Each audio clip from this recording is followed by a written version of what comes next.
एक बार कल का रिकैप ले लेते हैं। कल हमने यहाँ कोलगेट और दंत धवन के बारे में पढ़ा था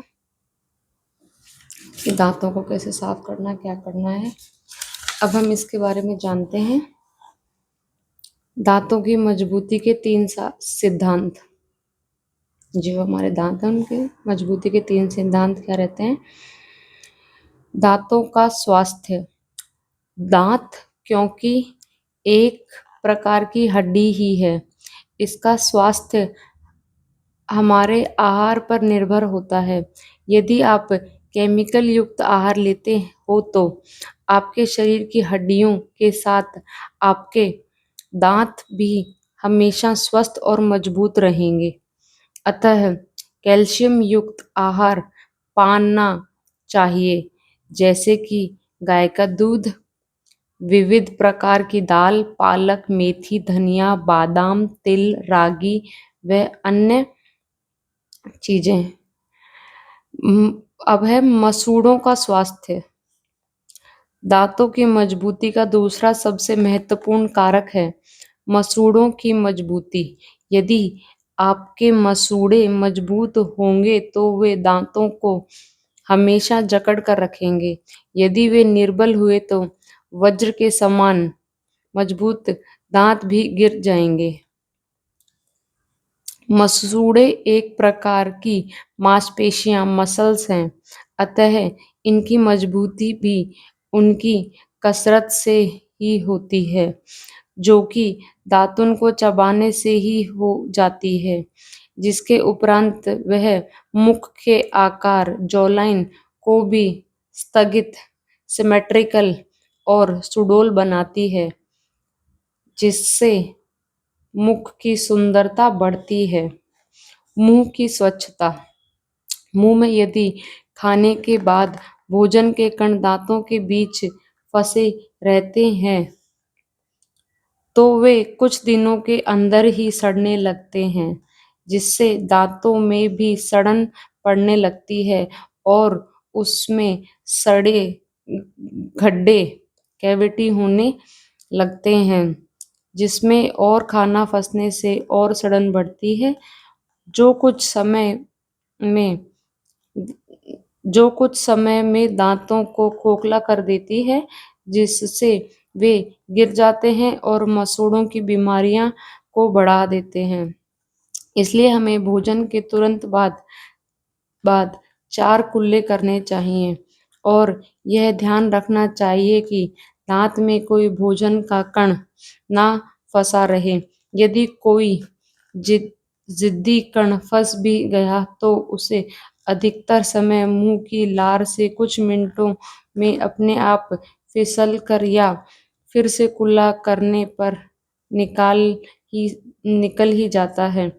और रही बात विषाणु की, तो वे दातुन के समय नीम या अन्य दातुन के रस से ही नष्ट हो जाते हैं। केमिकल युक्त टूथपेस्ट की आवश्यकता नहीं रहती। दांतों की मजबूती के इन 3 सिद्धांतों को जानने के बाद आप समझ गए होंगे कि इनमें से कोई काम टूथब्रश या टूथपेस्ट नहीं करता है। अधिक से अधिक वह दांतों में फंसे भोजन के कणों को निकालने में उपयोगी हो सकता है, जो कि हमेशा कारगर हो यह भी आवश्यक नहीं है। जबकि दातुन की लकड़ी को चबाने से मसूड़ों की कसरत मिलने से वे मजबूत होते हैं और उसमें से निकला रस मुंह के कोने कोने में रह रहे विषाणुओं का भी नाश करता है, और यदि उस रस को निगल भी जाओगे तो भी वह औषधि होने की वजह से लाभकारी ही रहता है। यदि फिर भी आपको टूथब्रश और टूथपेस्ट उपयोग में लेना ही पड़े, ऐसा हो तो एकदम कोमल दांतों ब्रिसल्स वाला ब्रश उपयोग में लें। ब्रश को 1 मिनट से अधिक ना घिसें।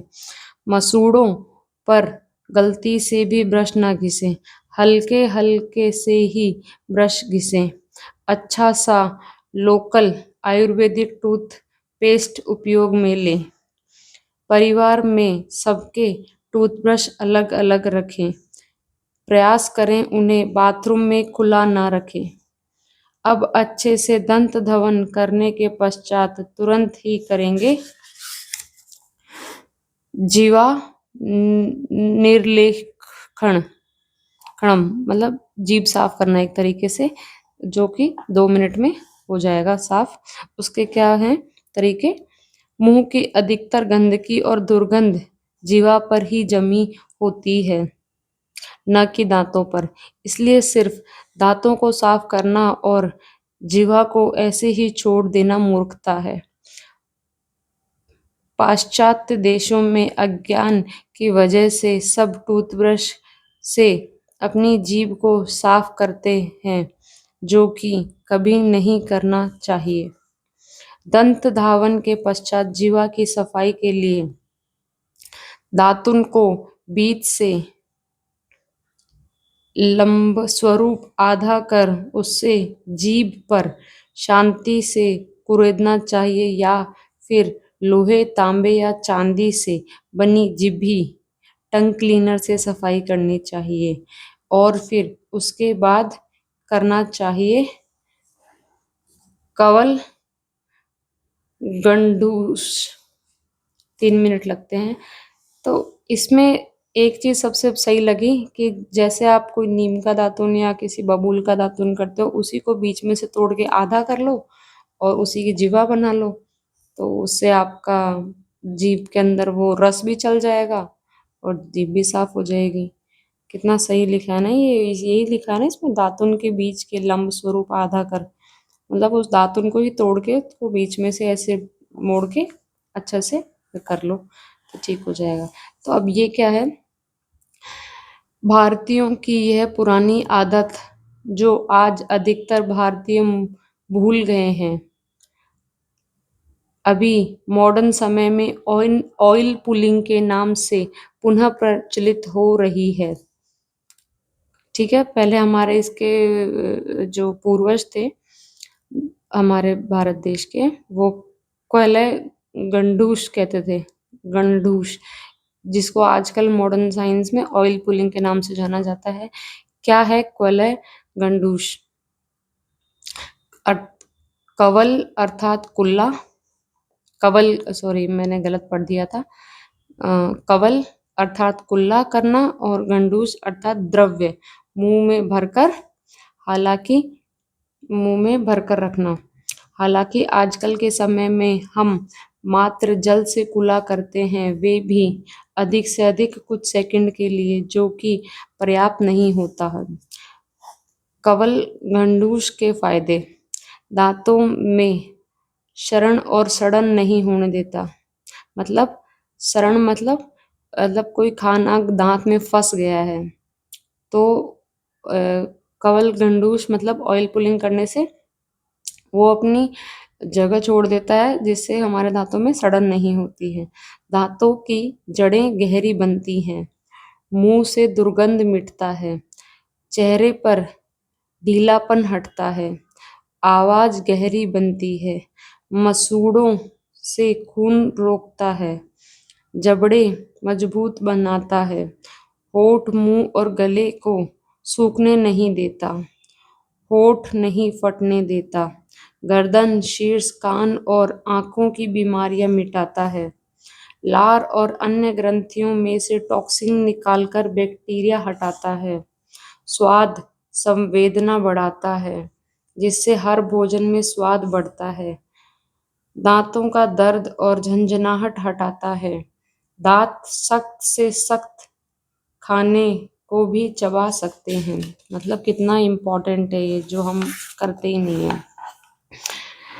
कैसे करते हैं कवल गंडूस? मुंह में एक घूंट जितना तेल, तिल का तेल, सेसमे ऑयल या नारियल का तेल भरकर पूरे मुंह के कोने कोने में अच्छे से घुमाना और कुल्ला कीजिए।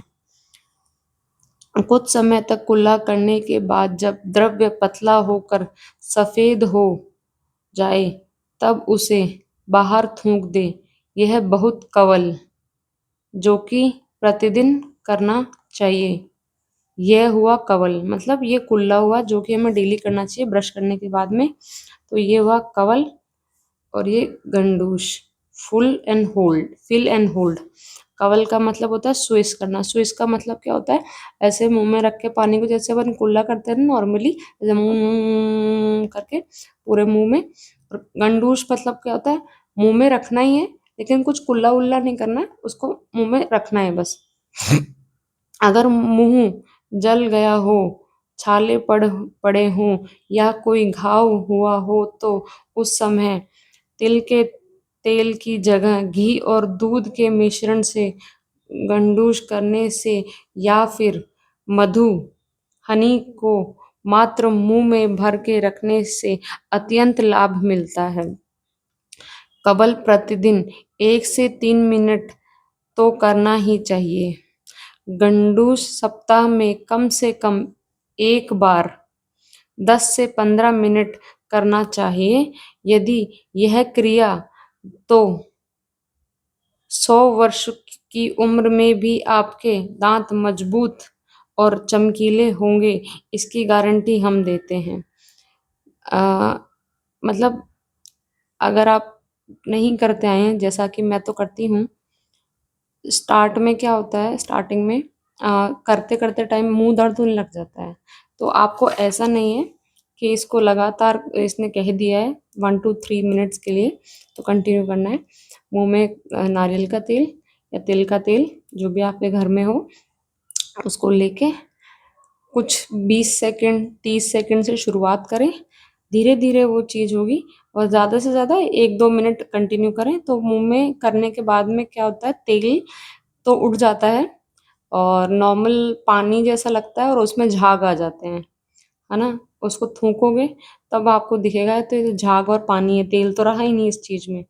तो ये कैसे करना है मैंने बता दिया आपको और धीरे-धीरे स्टार्ट करना अगर आप नए हो इस चीज़ को लेके तो। तो अब आता है स्नान जो कि हम अगले अगले एपिसोड में पढ़ेंगे। तो अभी हमने दाँत और जीवा का करा। तो आप ये ट्राई करना और मुझे कमेंट्स में बताना कि आपको कुछ फ़ायदा मिल रहा है इन सब चीज़ों से और मेरी बुक को मुझे और कंटिन्यू करना चाहिए आगे पूरा हर एक चीज़ के लिए। चलो जी, राधे राधे।